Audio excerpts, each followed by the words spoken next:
Hello, everybody, and welcome to the final third. And today we're going to be reviewing the Premier League Matchweek 37 game week. One more game week to go out. It's been a long season, but it's finally coming to an end. Quite sad to see, but we'll also be reviewing the FA Cup final as well. Obviously, Man City beat Chelsea, which we will discuss a little bit as well. And there is some major breaking news about Manchester City, which we will definitely need to cover. So let's jump straight into it. And the first game is Aston Villa versus Liverpool.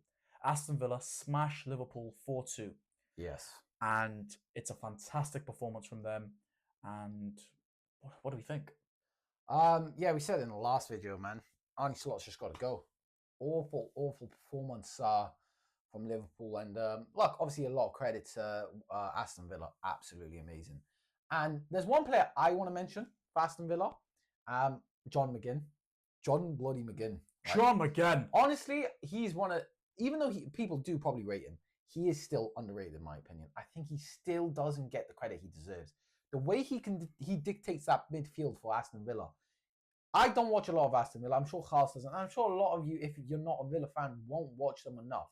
But bro, if you see the difference in how they play with and without John McGinn, it makes you appreciate him more. Yeah. Because honestly, I remember when he was injured, he was actually injured quite recently. Bro, the drop off was insane. Because he is so important and vital to the way they play in the midfield. And yeah, that's why I think he's an underrated player. And genuinely, because I know a lot of players would think Morgan Rogers is probably their best player this season. I'd say it's John McGinn. John McGinn is arguably the most underrated player in the league because he does so much. Because honestly, an underrated aspect of him, well, it's probably one of his biggest strengths, is his strength. Yeah. Have you seen the way he holds up the ball? Yeah. You can't get the ball off him. It's actually crazy. And then his finish in the game against Liverpool, you think he's prime Lionel Messi. Bro, that finish from outside the box. You honestly would have. I was thinking, did Mo Salah just get reincarnated in John McGinn? Bro, he's the most, like, when you look at him, he doesn't look like a footballer. He actually just doesn't look like a footballer. Yeah, he's so good. Oh, literally. That's just genuinely the best way I can put it. That is actually true. But, I don't think you can. I mean, Van Dijk did his best. He scored 2 goals. And arguably, listen, I kind of feel bad for the guy. He's the only, I'll probably say he's arguably the only person in the Liverpool team that is showing enough passion. Do you know why I think Van Dijk's just been so bad this season, right? And it's really affected his legacy a bit. But it's because he's just doing the job of like 3 players in one. He's having to cover for Konate. He's been having to cover Konate a lot this season, and Kirkez. Yeah. Because Kirkez is always missing in the defense. So yeah, that's why I feel bad for him, because it's affected his legacy in that sense. Yeah, agreed. Let's move on to the next game. And it is Manchester United versus Nottingham Forest. Very controversial. But I do want to mention one man before we get 2 men actually before we get into that controversial part. Yeah, fair enough. First and foremost, Casemiro. His final game at Old Trafford. Very, very sad because you're seeing his family come onto the pitch, and it's a very special connection. I would say. I feel like I haven't really seen a connection like that with a player and the fan base in a long time leaving the club, and I actually do feel really sad that he's leaving. I know he had some ups, very good ups, some very low downs, but honestly, he will be missed, and he's a fantastic footballer.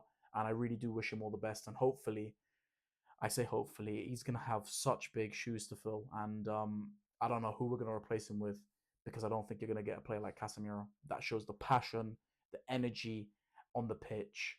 And yeah, I rate him so much, and he'll be dearly missed. So yeah, he's the first player I want to talk about. Second player, Bruno Fernandes, equaling that assist record. And obviously, arguably should have already broken it in that game, and before that as well. He's had the amount of chances he's made for his teammates where they haven't scored is really sad. Like, people say that he's just a set piece merchant and he only gets assists from set pieces. If you watch the chances he creates, he always creates the chances from out of play as well. Yeah. But his teammates just aren't able to finish. In this game alone, and Burmo missed so many big chances. He missed that one chance where Bruno Fernandes should have had his 21st assist. I know it was before the one where he actually got the assist for. But, it's poor. It's poor. And the finishing on our team needs to improve. Don't get me wrong. All our new signings have done well. Yeah. They've all scored. um, 10 plus goals, and we're the only team in the Prem to have 3 players to score 10 plus goals in the Prem, which is very impressive, and all new signings, which is very, very good. But let's talk about one of the goals from Mateus Cunha. Now, he's not at fault. He puts the ball in the back of the net, as you should. As opportunity comes up, you got to put it in the back of the net, right? But Brian Mbeumo, in the build-up, gets a handball, and it hits in between his arm and his body, right? And he controls it technically with his arm, and it keeps it to his feet, and he's able to get a shot off. That, by the law of the game, should be ruled out. Yeah. And the referee got recommended to look at it. To look at it. He gave the goal to begin with, and then VAR looked at it, being like, we recommend you to go to the screen to have a look. What do you think? Do you think you should disallow it or not? He went to the screen, and he opted not to disallow it. Bro, do you know what, man? Like, the rules around the handball, it's so obscure, and it's a big problem. I think we just need to have, if anything, as little rules for handball as possible. Yeah. I think the only one that should stick is probably the natural position, and that's it. Yeah. Because I can understand how annoying it must be. Like, a natural position, that makes sense to me. Why not to give a handball if it's in a natural position? Because there's nothing you can really do about that. Let's say your arms are like this and it hits you there. You're literally actively avoiding a handball there. But whereas when it's like come off your body and it's hit you, again, that's accidental. But bro, it's way too obscure. Like, the biggest problem, okay, the rules are obscure enough, right? Whatever. But it's the inconsistency from VAR. So if that is the rule where it's coming off the person and it's not handball that way, I guess that's the rule. But bro, you just need to be more consistent with it. Because there's times when it's given as a handball and there's times when it's not. So all we ask for is consistency. But we haven't had it at all with VAR. This is the worst I've seen VAR since its introduction. Every year it's getting worse, which shouldn't be like that. It should be getting better. But it just gets worse and worse. This season, I feel like it's at least two VAR mistakes every week. Yeah. Minimum. Yeah, no, it's awful. And it's ruining seasons for teams. Like, I know you said it, like at least it didn't really affect the teams involved in this game as much as it could have. Because both teams have kind of confirmed their position this season. But it's just a disgrace again. It is a disgrace. I 100% agree. But I got to give another player credit that plays for Nottingham Forest, and he was incredible. Elliot Anderson. Now, he is boosting his price tag. Yeah. And he is definitely going to go for around £100 million. And I think it deserves it because 100%. This is the proper first time where I've really watched him and appreciated him. This guy can do every side of the game. Cover the defense, be solid in midfield, passing the ball, getting assists. Yeah. And I've seen him score before as well. Nah, he's insane. He is arguably one of the most well-rounded midfielders in the Prem. Oh, easily. And he's just got levels to go as well. Because remember, he's still very young. This guy has scary potential. And I feel like if anyone's going to sign him, they've got to sign him for a similar price that people signed Declan Rice for. He's world class. He is world class. No, he is. I don't know whether he is. No. Do you know what this is? This is a big problem with fans, yeah? It's only because he's at Nottingham Forest. If he was in one of the big six clubs, that's exactly but that doesn't. How does that work? Sorry. No. I'm going to say why your point is valid.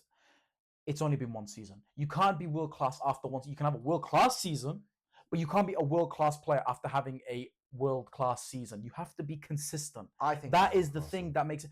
Because you could say that, but Michu, when he had that great season for Swansea, that was a world class season. Was it not? But I think he is world class, and I think when he goes to Man City, people will see that. I think for a midfielder, it's easier to be consistent in that sense. But my point is, I think you can. No, I agree in the sense that he has been world class, and he has been, right. But the thing is you can't be world class after one season. If he goes to Man City and does the same thing that Declan Rice did, you were saying this about Declan Rice, and you know what it is? None of us, we didn't watch Declan Rice, we haven't watched as much as you, and you said, yeah, he will be world class, but he wasn't at that point because he hadn't been that consistent, had he? Once he had joined Arsenal, and now he's proved it, and look at him now, he's out for the player of the season. I'm saying it now, and to be honest, I think people will agree with me now, and I think people will. I agree. That's my take on that. I agree with you. The fact that Elliot Anderson definitely can be world class, but it's about whether he does it or not. You never know. He might get a bad injury. We'll see. Something might happen. You don't know how it works. I think I think he will be. Okay, fair enough. Because, like you say, the talent I'm seeing with him, it's just I insane. listen. I completely agree with you. So yeah, I think he probably will be world class Unless he has a see. Derrick Rose-esque injury, which just completely ruins his career, but I just can't see that. You just never know, bro. Football is No. crazy. There's been, mad moments. Let's go on to Brentford versus Crystal Palace. That game finished 2-2. Now, this is not an ideal result for Brentford. They wanted to finish as high up in the league as they possibly can. 2 points dropped. But Adam Wharton scoring his first goal for Crystal Palace, which is very surprising, actually. Yeah, I was very surprised when I found out that was his first goal. And, a celebration to go with it. A nice, fitting celebration, I'd say, to go with it. He's But, definitely been practicing that for a yeah, while. yeah, bro's been holding that in the locker for a long time. But now it was a 100%. great celebration. But like you say, Brentford are definitely going to be annoyed at this result, considering. I mean, look, they might still get Europe, but bro, they could have they could have gone for Europa League. Yeah, and they might have to settle with Conference League. So, which is still great. Which is still great for Brentford. So, yeah. Yeah. You got to give one more player a bit more credit in this game. Otara, 2 goals for Brentford, and he clawed them back because he got the 2 goals to pull them back from being in the losing position. So, he's being a fantastic player, and the whole front three has been amazing. Amazing. So you got to give them a lot of credit. So Brentford, normally winning a lot at home, they didn't win this time round, but a lot of credit has to be given to Keith Andrews and all the work he's done. Do you think he's manager of the season? That's a good question. For me, it's Iraola. For me, I think it might be the man who is in this game, and we're going to mention him now. We're going to move on, obviously, to the next game. Everton versus Sunderland. Sunderland win 3-1 away. And I believe the Sunderland manager, what's his name? Richard Labrie. Richard Labrie is my manager of the season. And I'll tell you the reasons why. He's come up from the Championship, not the same way Burnley did, not the same way that Leeds did, where they made it through promotion, through automatic promotion. Yeah. They only just made it to the playoffs, right? They were literally just there. Was it goal difference or points? They just about won the and they playoffs. Just about got there. They had to score late winners to get to the Prem, right? So they've only just snuck into the Prem, let's say, right? They backed their manager. Yeah. And they are reaping the rewards because he has done a brilliant job, and they could still push for Europe. Now, if they were to get Europe, he is definitely my manager of the season, 100%. Fair enough. And I can see that. If they can get Europe, this is arguably one of the greatest promotion stories. Oh, 100%. Because, there's a lot of teams that get promoted and they do okay. Yeah. Right? But now that there's Europe, so low positions in the league, to get Europe, even if it's Conference League, even if it's Europa League, whatever he gets, he's done a fantastic job. Even if they don't get Europe, to be in the top half of the table, to be mid-table for a team that's been, in this position, and they've been so good. And it's been so long since they were in the Prem. Exactly. But for me, and we'll talk about Bournemouth later, but well, they're not gonna. They haven't played yet. But bro, Iraola, if they get Champions League football, for me, it's him. Let's see what they do against Man City tomorrow, because that game is going to have massive impact in not just Bournemouth season, but City and Arsenal season. Yeah, both teams got a lot to fight for in that game. 100%. And let's go on to the next game, and it is Leeds versus Brighton. Calvert-Lewin scores a 96th minute winner to break Brighton hearts. Yeah. And it's all from their own doing. Yeah. The mistake came from Brighton. Yeah. And Calvert-Lewin, as clinical as he's been all season, puts it in the back of the net. Bro, it's funny. I mean, Leeds have nothing necessarily to play for. I mean, yes, boost your league position, get more money. But, bro, it's just funny. It's just funny considering that, they have the least to play for out of the teams to play, and they're still getting over the line. Fair play to them. Transformation from Leeds is unbelievable. And Dominic Calvert-Lewin, that signing from Leeds, has transformed their season. Yeah. Now, in the January, I remember it was West Ham were considering it as well. And what a mistake they made by not signing him, eh? Look, obviously, it's all if he comes to West Ham, there's no guarantee he does what he's doing at Leeds, because they play different styles of football, both teams. But what a bloody signing from Leeds, and what a player he's been for them. Been an absolute cult hero, if anything. Yeah, 100%. Really revived this. He's done so well because he had loads of injuries at Everton that really sort of destroyed his season and destroyed his Everton career. And he was really good at Everton at one point when Carlo Ancelotti was there. Yeah. If you remember when they went on that title run Yeah. in the 2021 season, and he was very good then. But then obviously injuries. But now he's come back and he's playing for Leeds and he's doing very, very well. So you got to give him a lot of credit. And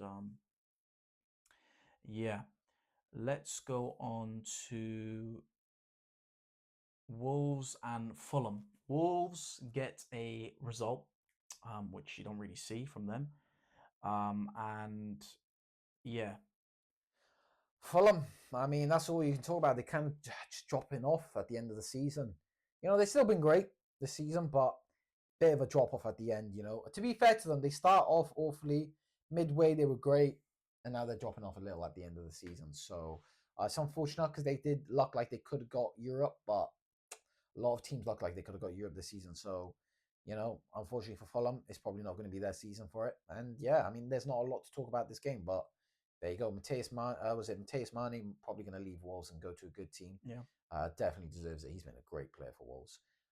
If only he started playing a bit earlier in the season, but let's be honest, I think their season was pretty much confirmed pretty quick. yeah, So yeah, very, very quickly.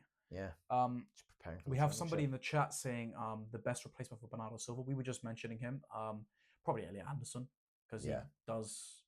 I think obviously where Bernardo Silva's playing at the moment, I he's can see. playing Yeah, in the midfield, and I can see I it. think Elliot Anderson is obviously currently better than him and has levels to go up as well. I know Bernardo Silva, majority of his career was on the right side for City and has been a very important player for them. Yeah, He'll be sorely missed, but I think Elliot Anderson can be as close as a good replacement as you can get for him agreed. in that sense. So yeah, that is that. And the game, I think. Let's move on to the next one. Newcastle versus West Ham, and it's not looking good for West Ham at all, and they No. are one step closer to Championship football next season. It's not just one. It's that. That's it for me. It's confirmed. Championship confirmed with this game. Look, now let's just get into it, right? This game alone is. I saw a lot of the fans booing the players after the game, and you have all the right to be angry at the players, right? It wasn't a great performance, but we need to for the game itself. It's on Nuno. I just don't know what on God's green earth was going through his head, deciding to go for a 3-back, which we haven't won with all season. When we need to win this game, you need to score goals. Why would you go with a 3-back? And look, I love Nuno. I do think he is a good manager. However, he has not helped himself at times this season. Going for a 3-back against Arsenal, bad decision in my opinion. When you look at Newcastle, they got the midfielder Tonali, the midfield with Bruno Guimaraes, and they played Jacob Ramsey, I believe, this game to start with. Ramsey. Yeah. When you're coming up against a midfield like that, you cannot play a midfield two of Mateus Fernandes and Souček. It's just they're obviously going to get outrun in the midfield, and that's what happened. And you could see with the first 2 goals, it was awful, absolutely awful. And yes, Nuno can be blamed for that game, but for this season, it's on the board. This bad decision after bad decision for the last 2-3 years. You look, and a lot of the fans are gonna be like, "Oh, you should, you got what you wished for with Moyes." What you gotta understand is, moving on from Moyes was the right decision, but how we moved on from Moyes was what went wrong. You can't move on from Moyes and go with Lopetegui. I knew that was gonna be a bad move, but I just had to have a bit of hope and give him a bit of a chance, and it didn't work. And then we got Graham Potter in, and it didn't work. And then you bring in Nuno, and do you know what was the problem? Yeah, you come 15th last season or 16th, yeah, and you need to invest properly in the summer. Who do we sign in the summer? You tell me, Matt. 2 free transfers of some pensioners, no offense. They've done great this season. Callum Wilson, Kyle Walker-Peters. They have been really good students this season. And Malik Diouf, and that's it. When you just for relegation. Fernandes. No, that wasn't in the summer. That wasn't in the summer. That was it was towards the end of the summer. You get what I mean? So it was in the summer. But it was in the end of it when it was like you could already see the problems. My point I'm getting at is they only did it out of realization. They didn't do it when it needed to be done already. The only reason they did it is because there was so many complaints. They didn't. It's just the ownership, the board are to be blamed for where we are this season. And Yeah, it's awful. Like, because we signed Magas and Mateus Fernandez after a few losses, when we finally realized, yeah, we're getting outrun in the midfield. Somehow they didn't realize that before when they looked at the midfield. Before that, we had a midfield of Suchek, Ward-Prowse, and I don't even know who Guido else. Rodriguez. Not even that. Guido Rodriguez and Andy Irving. Oh my Four god. pensioners. 4 pensioners. And you genuinely thought we could do something with that. You thought we could survive with that. And then you realize you had to make some midfield signings when it was essentially too late, when everyone was already down and out. And then in the January, when we were clearly defensively inept, you waited until the last day after the transfer window actually closed to get a centre back over the line. Now let's go sign Adama Traore, mate. In the summer, you wanted to prioritize a goalkeeper, and I said so many times to Carlos, why on God's green earth are we prioritizing a goalkeeper when we have flipping pensioners, a flipping old person's nursing home in midfield, yeah? And we're prioritizing a goalkeeper when we have Ariola, who's been a great servant. Yeah, bro, I just had enough. It was on the board. The season's on the board, but yesterday's game was on Nuno, and that's it. That's all I got to say. Fair enough. Disgraceful. Yeah, I don't blame you. And it is not looking good for West Ham. They need Tottenham to lose both their games and for them to win. And it's not going to be easy for that to happen. Let's go back to one of the other questions. Anderson or Enzo Fernandez? I'm guessing this is going back to the point of the midfield for Man City. I probably would still say Anderson. I think he's better than Enzo Fernandez. Enzo Fernandez is a great player, but I would still say Anderson in that sense. But I think in Newcastle, we got to give one player credit. I know, obviously, you're not happy about it, but Asula, I think he's a very good player. Obviously, did the Michael Jackson celebration, which we don't mention. But honestly, he's such a good player. I think he's very smart. I think he's quick. I think he's strong. I think he's tall. Tall, quick, strong, tall. These are all good aspects or good attributes to be a very good attacker / striker in the Premier League. So, yeah, I think he can grow with time, and I'm pretty sure he's still quite young. So, yeah, I think he's got definite levels to go up as well. So, fair play to him on his 2 goals. But let's go on to the final game that has been played in the Prem, and is Arsenal having probably 2 hands on the trophy, unless they get, something mental happens to them, then they will be the Premier League champions, and it's a very sad day for football. It's a sad day for football. It's an absolute sad day for football. I mean, first place, we've got to start that awful Red VAR card decision. I said it already this video.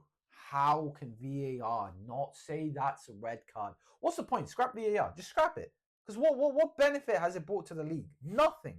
If anything, it somehow made the refereeing worse. Yeah. How is that possible? How is that possible when you're giving the referee an opportunity to re-watch the incident, and the refereeing decisions are getting worse? Yeah. Genuinely, how's that possible? It's so bad, bro. It's so bad. And it's another VAR decision. Like, I'm not going to try and be like, all the VAR decisions are going to Arsenal, this, and that.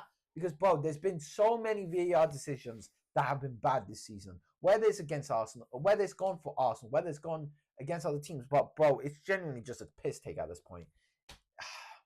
I don't, look, do you know, it annoys me because I genuinely do think the concept of VAR is a good concept, but it's so insanely poorly executed. That's it. That's what I 100% agree with you. These moments, it's starting to. We were saying it was luck against West Ham. We were saying it was luck before that, but it's starting to seem like it's not just luck, and it's like a bias towards a team, and it's not good.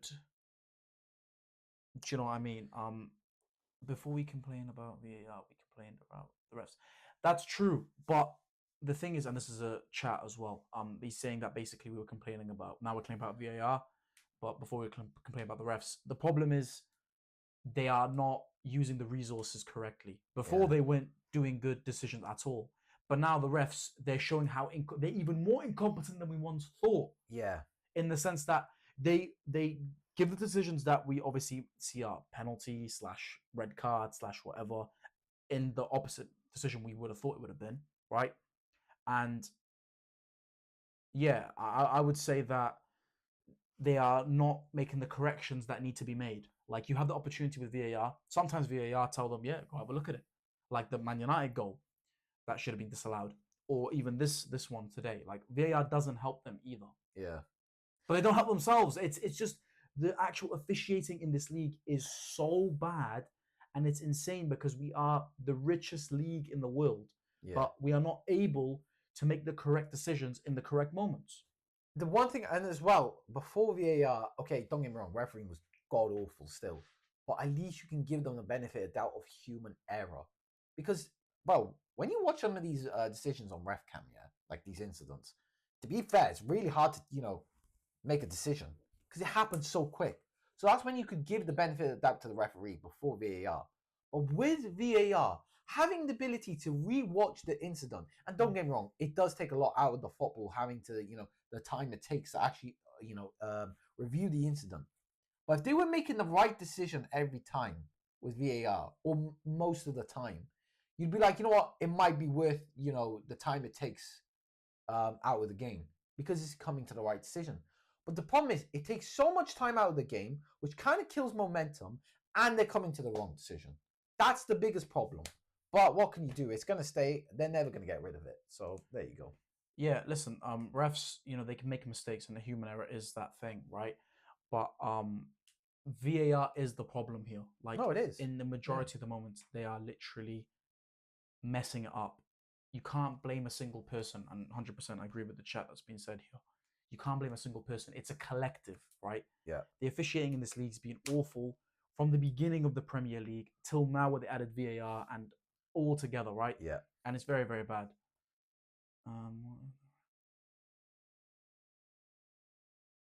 Just 1 second. Whatever the ref says seems like VAR, don't overturn it.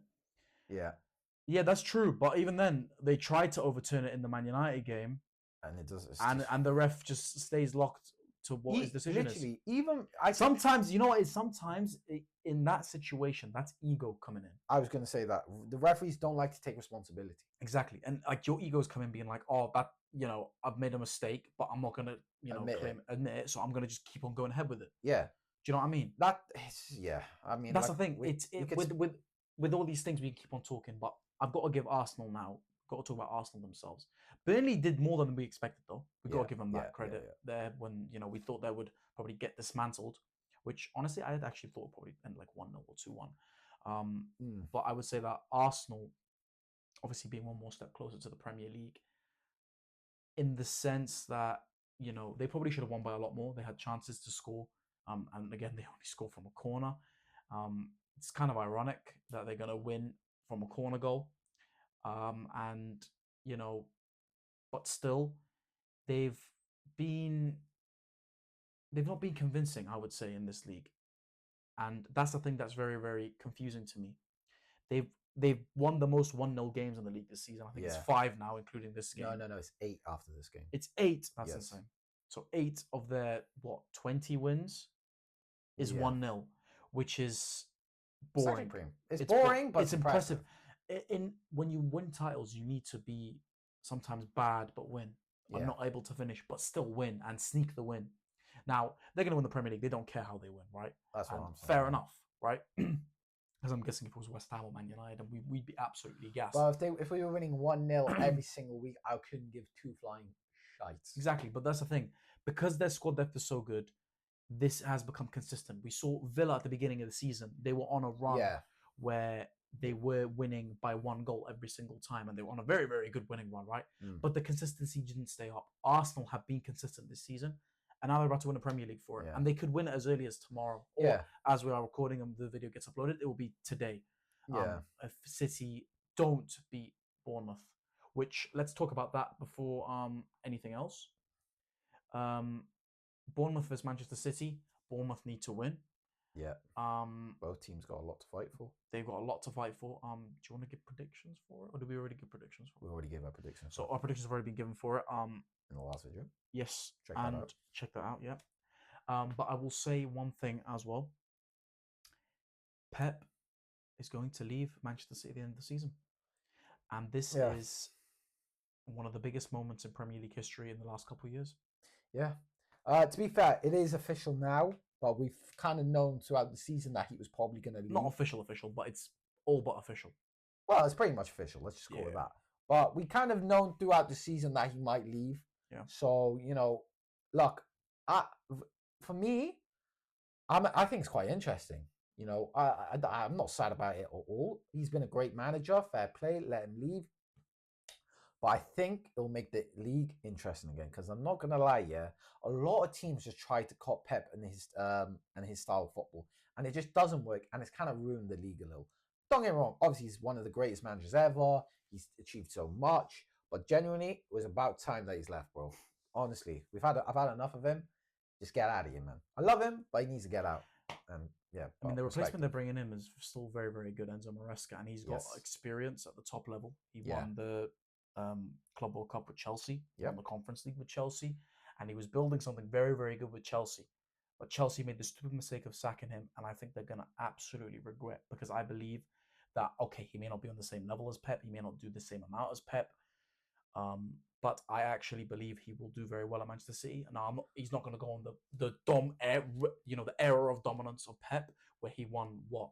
He only missed out on 3 titles or 4 titles in his time. Won 4 in a row, with one of them being a treble. Insane. Yeah, exactly. And he won a domestic treble. He won the treble. He won 4 Prems in a row. Technically, mathematically, he won the Centurions. Yeah. He set so many records that I don't think will be easy to break. Oh, no. And you know what? Fair play to him. And you've made the Premier League, okay, boring. And I'm very sad it was for Manchester City, because obviously I think he had the option to pick Man City and Man United, and obviously he made the right decision because he's done very well for City. But yeah, he's done a lot for the Premier League, because I think a lot of teams are inspired by him. Imagine Arteta's one of his disciples. Enzo Maresca is one of his disciples. Vincent Kompany is one of his disciples, and he's at Bayern. I mean, Eric Ten Hag. Okay, you got Luis Enrique, who was alongside him as well. Cesc Fabregas, kind of alongside him too. Do you know what I mean? From the Barca and the. Can he finish his career at City though with another Prem title? Now, I don't. It's not going to be easy. It's not in their hands. Look, it's not in their hands. It's not in their hands, but it's mathematically still possible. It's mathematically still possible. They need Arsenal to lose their final game. That would be a fairy tale ending, I'll tell you. That would be 100%. But will it happen? They need to beat Bournemouth tomorrow. But Bournemouth are at home, and they have everything to play for as well. Yeah. So it's going to be a hell of a game. I honestly think tomorrow, or today actually, as the video gets uploaded, it will be one of the games of the season. Agreed. Or it could be very, very cagey. It could be one or the other. Yeah, I think either going to be the best game of the season, or just a deadbeat, like 1-2-1 type thing. Exactly. And both managers leaving at the end of the season as well. Yes. So that's something as well. So we'll got a lot left to They both got a lot left to prove. I think not to prove, but like to finish. I mean, for Raiola probably to leave on the table. They got a lot left to leave on the table. So exactly, and we're going to go into the final prediction, or the final game to look at: Chelsea versus Tottenham. I'm going to leave that to you, Al. Honestly, I don't see Chelsea doing us any favors, if I have to be honest with you. If we looked at the history of this fixture, Chelsea always beat Spurs, right? But this is the one time where, even though I want them to, I don't see it happening. They've been so bad, Chelsea. Don't get me wrong, we're going to talk about the game probably in a minute, the FA Cup final. They did play well, might deserve to get a goal or two, but they still don't convince me enough. They don't convince me enough that they can... Because the thing is, West Ham need them to win this game, but I can easily see this ending in a draw. And if it ends in a draw, that completely seals West Ham's fate. Yes. Which is so sad. Look, honestly, I'm not even angry with Tottenham. Bro, it's the amount of... For example, we had last night to put the pressure on Tottenham in this game. We didn't take it. So we've only got ourselves to blame for the position we're in, of course. We can never blame anyone else. But, of course, I'd love to see Chelsea win this game, and I hope they do, but I don't know, man. Maybe because the FA want to have everything come down to the last day of the season. for a nice little end to the season. But I don't know, man. I just don't see it happening. Let's see. I think Chelsea probably will beat Tottenham, and I think they kind of have to. Yeah. For them to get something out of the season, obviously they had the FA Cup, they lost that, and we're going to talk about that now, actually. But before we do, obviously, it's just they need this more than Tottenham. Actually, I say that, not really. I think they need it just as badly as Tottenham. Actually, I'm not even going to say that. I think Tottenham need it bit more than them, but still, I think Chelsea, they do need it bad too. Yeah. Because they just lost the FA Cup final, and they need to show to the fans that there is something to look forward to next season. Obviously, Xabi Alonso going to be the manager next season, which is a good signing. Very, very good manager. And let's see how he does at Chelsea next season. Will they back him correctly? Will they keep him? That's something else. We know Chelsea are very known for sacking their managers after a very short amount of time. But let's see. Let's see what he can do next season at Chelsea. But let's go on to the FA Cup final. 1-0. Game was quite dead, but it was a fantastic goal from Semenyo to get City the trophy, and probably Pep's final trophy for Manchester City. Yeah, Semenyo's goal is probably one of the best FA Cup final goals ever. Insane. Absolutely insane. Look, Haaland didn't get the goal he wanted. Still hasn't scored in the FA Cup. In the Wembley. But like you said, he got an assist, so he still helped them win the trophy. So can't really be too mad about it. But look, Chelsea played really well in this game, like I was just saying before. They did play really well. There was a couple of pen shouts. I wouldn't have said they were pens. They had chances, they had shots, they put the pressure on. So you got to give them that. But they didn't do enough, unfortunately, to win that game. And don't get, like you say, it's a bit of a dead game, if I have to be honest. I agree. But fair play to Man City and Semenyo. What a win! Yeah, what a win! And that is it, guys. Those are the games we're going to cover. There aren't many midweek. Oh, there is the Europa League final. Do you want to mention that quickly? I mean, we'll be doing a live for that on thing. We can talk about it just for a second. What was it, like Villa versus Freiburg? Freiburg. If I have to be honest with you, Villa should be winning that, right? Villa should be winning that 100%. I think that's all we can really say about that. So let's see about what happens in that game. And we'll probably mention that on the next video anyway. So yeah, that is it from us, guys. Unless you're thinking about doing a game. It's up to you. Do you want to? I don't mind. Does the chat have any ideas for a game? Do you guys want us to do a quick game? There is only me and Ali at the moment. I have to edit this part out. Are there any kind of games? We'll give it 10 seconds. 10 seconds. Do you guys have any ideas for a kind of game that me and Ali can play? Maybe you can. If not, then yeah, we might just end the video where it is. Let's see. 10.